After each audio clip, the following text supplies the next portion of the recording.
Welcome back to the Jonestead. I'm Mary. Today is Wednesday, January 21st, 2026, and Tyson's mass layoffs took place yesterday.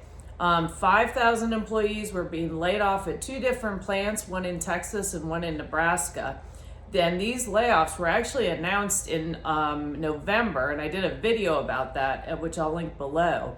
So 1,761 people were laid off at the Amarillo plant, the B shift operations, and then in Lexington, Nebraska, they shut the entire plant down.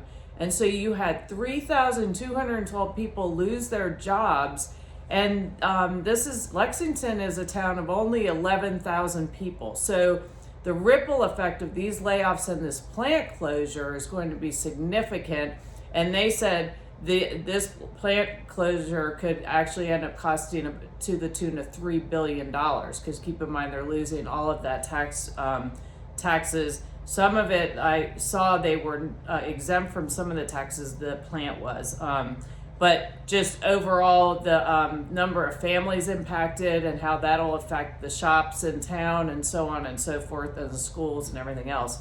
And also, these layoffs will reduce the country's beef processing by an expected 7 to 9%. So that did, again, these people at least had notice. We're seeing a lot lately in the retail industry. I think it was Francesca's, don't quote me on that. But literally they're just no notice. And they're told the doors are shut when they show up to work.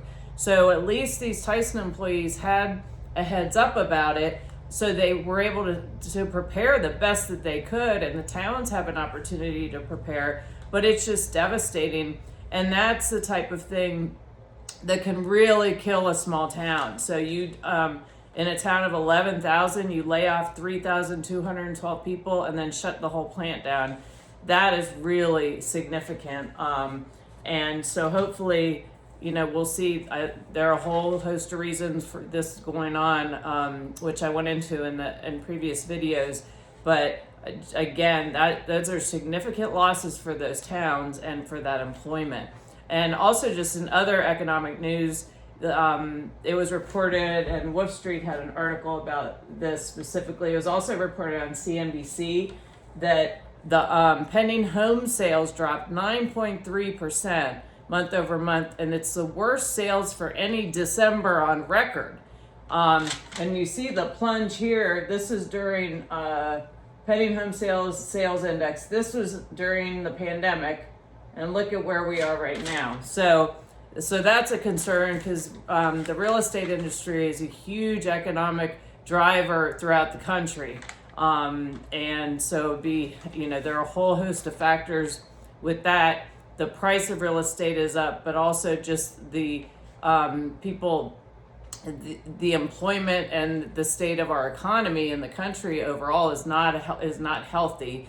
And we're seeing our fiat dollar reducing in its value, and then gold and silver is going up significantly. And just people are not feeling secure about their employment, and for good reason. And that's why, not that you want to have a doom and gloom all the time attitude, but be prepared, think ahead, do what if scenario. Set aside some extra emergency cash, and make sure you're just prepared and stocked up on things the best that you can. And maybe do some networking, or look at things to do on the side. But unfortunately, and I think I've said this before, everyone needs to be just kind of mentally prepared for something to happen as far as their employment goes, because things are changing so fast with the economy and with AI coming in and so on and so forth. So another thing we need to be prepared for is we have a major weather event incoming, and we have this major snowstorm, ice event potential coming in, some significant cold. And it's always important to think about preparing your home, but also buying things ahead, because if there's these types of massive storms can really affect the supply chain significantly. And also, here is an article, and Zero Hedge, sorry. And it says Appalachian natural gas output faces intense losses as Arctic blast drives power grid risk higher. And I will link this article below, but basically it says the lower 48 has entered the depths of northern hemisphere winter. A series of Arctic cold blasts combined with fears of a 1996 style blizzard stretching from Texas through the mid-Atlantic and into the Northeast has sent U.S. natural gas futures quite literally vertical, marking the largest weekly spike on record. And so particularly when you have this severe cold, you can have blockages that affects the flow of the natural gas, and therefore they can't deliver. And so there are interruptions in that. Something to keep in mind. And I was looking at this, the expected plunge in temperatures is really significant. And I'm still watching our weather forecast closely because we know these, depending if the system shifts, the temperatures can change. Right now, where I am in Virginia, they're calling for snow and then mix and then freezing rain and then back to snow. We will see. It sounds like an icy, chunky mess.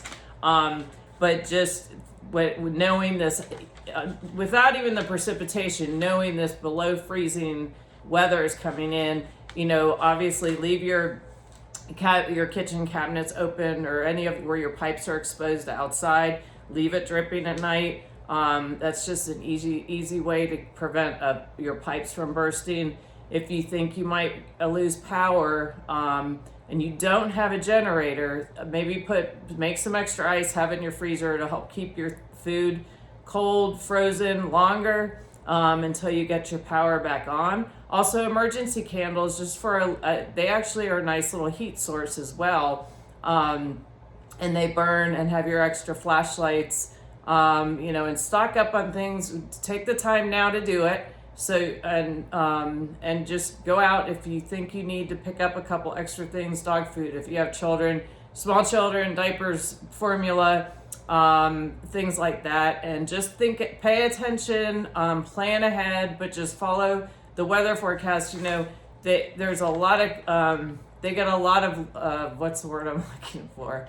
There's a lot of hype behind a lot of the weather, but there are some really good sources out there that you can follow, that it's not about hype. They're really trying to deliver the best that they can, the best information. So anyway, I thank you all for watching, and I look forward to talking to you all again soon. Please like, subscribe, and share, and have a great day.